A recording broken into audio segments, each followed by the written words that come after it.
Okay, so I have another young lady here today. Thank you so much. This is LaQueen Battle, for Battle First Aid Responder Services. Can I get your first name? Shop. Miss Shop, nice to meet you. Okay, so pretty much what we wanted to do is we're interviewing people here in the community and getting the Boston community's impact on how the COVID pandemic. There's a lot of issues at stake. And have you been vaccinated? Yes. Good. Over 300 million people have been vaccinated in the United States, according to the CDC, which is great, as well as Joe Biden, Dr. Fauci, the World Health Organization, the Department of Health, which is great. So, what is your opinions about the vaccination? Are you happy to have got it? Well, I don't think anybody wants to try anything that's very new. I am happy I got it. I was never an anti-vaccine person to begin with. And what people don't understand about coronavirus is that the virus itself has been around for a decade. That's why they call it COVID-19.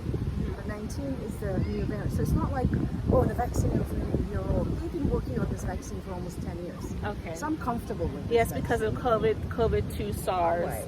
The coronavirus epidemic, it's been different variants of the disease. So far, we've reached like the 18th or 19th variant, whatever it is. So it's been around for a long time.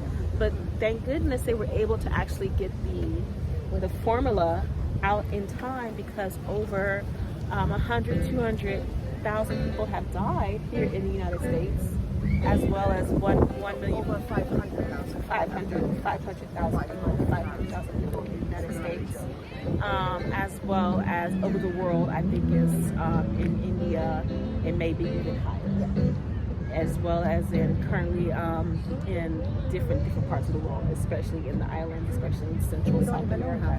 Exactly. And right now, what's hurting people, someone told me in India that they don't even have enough wood to burn their bodies. So what is your response to what's going on right now in India?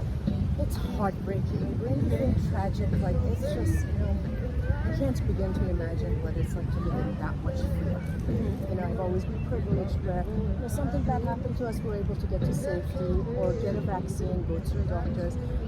I wish we could help them. I don't know how. I don't know. The whole world is kind of broke. Like, exactly. Yes. Financially, nobody has any money left, right, except that 1% that always have money. Exactly. I wish we could send them vaccines. I don't, volunteers to get on a plane, go over there, and just start vaccinating. Yes.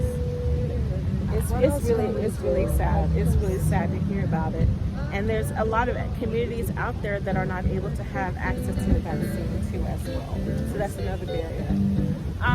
Thank you for one more question. Unemployment, housing, homelessness, job instability, as well as the economy, as well as politics, Black Lives Matter. There's a lot of issues at stake there in 2020. It's a horrible year for a lot of people. So, mental health is another big issue that I want to talk to you about before we go. You guys think we had mental health issues before? So, what was one big issue in 2020 that you're still dealing with today, before we leave with today, that you're somehow trying to overcome? The Black Lives Matter. Black Lives we were Matter. here with my daughter. With George Floyd, Breonna Taylor. We were here for the demonstration. So she just said that Black Lives Matter was a really important issue in 2020. Yes. Because nothing would have gotten me out of that pandemic with 5,000 people. That was the only thing. And my daughter was 22. She was out there. Her friends were out there, and we had you had to show support. We took our chances. And do you know not one surge came out of these demonstrations? Did anybody even talk about that? Not one surge. Whereas the rallies that President Trump had, 30,000. Stanford did an independent study out of the rallies that Trump had, even though they were outside. 35,000 people from those rallies got sick. Yes. I never heard of this. Yes. Because we had a great medical. Everyone it's had good. masks on. Good. The cops. Yes. And I'm like, I wanted to, ask him, and I love our governor, don't get me wrong, and I love Marty Washer, but I wanted to say, hey, why aren't your cops wearing masks? Exactly. Okay. So Black Lives Matter, that was the only thing that got me out of my house and got me going again and got me involved again. Good. So Black Lives Matter was one of the big issue important that got you going to focus on something else besides the pandemic. For me, I was privileged. I didn't lose one day of paycheck. I didn't lose anything. I lost nothing. My life, if anything, improved a little bit. I can work remotely. when I tell you I'm privileged that I work for this amazing company, Financial Institute, and now I don't have to drive 2 hours anymore. Now I can just work remotely. Good. To me, that was huge. Remote work, as well as remote schooling, remote work, and 10 remote hours schooling, a which is week another in big, traffic. huge issue. 10 hours a week, my life in traffic. Oh that I my don't God. do anymore. So that's, I try to keep to myself. Just the pandemic just took over us. But when with George Floyd, it also made me realize that, I have to always, life isn't always about me. We're so self-consumed. And that just got me out of my, what I need, what I want to do. And I've been active since, whether it was doing the writing letters. I'm a very active person politically. So. Very active. Okay. You've got the right person. Well, thank you so much for your time today. Again, she said that being politically active and motivated, especially being politically active, was one of the factors that drove her through surviving the pandemic. Absolutely. As well as remote work was another issue. Thank God she was blessed to have employment, which not a lot of other people are not having employment. The Governor Andrew Cuomo, Governor Charlie Baker, Newsom, J.B. Pritzker, all the governors out there pretty much put the statistics into work. But it's more about the community coming together and trying to bring those stats back down, which is what especially Andrew Cuomo and his team and Charlie Baker really want to focus on.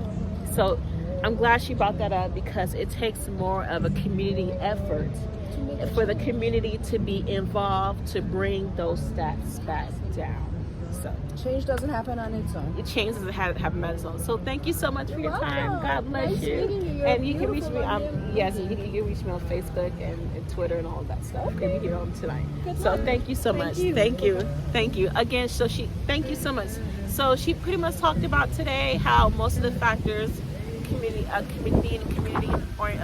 involved, having that community orientation, being involved politically as well, was one of the main issues that helped bring it back down, bring back those statistics that the administrations in office, the governors and all the administrations in office want something for them to focus on. So, okay, so this is the Queen Battle First Aid Responder Services, coming live from Boston Commons here, having community real talk. Thank you so much, guys, for listening to me today, and you have a great day. Bye.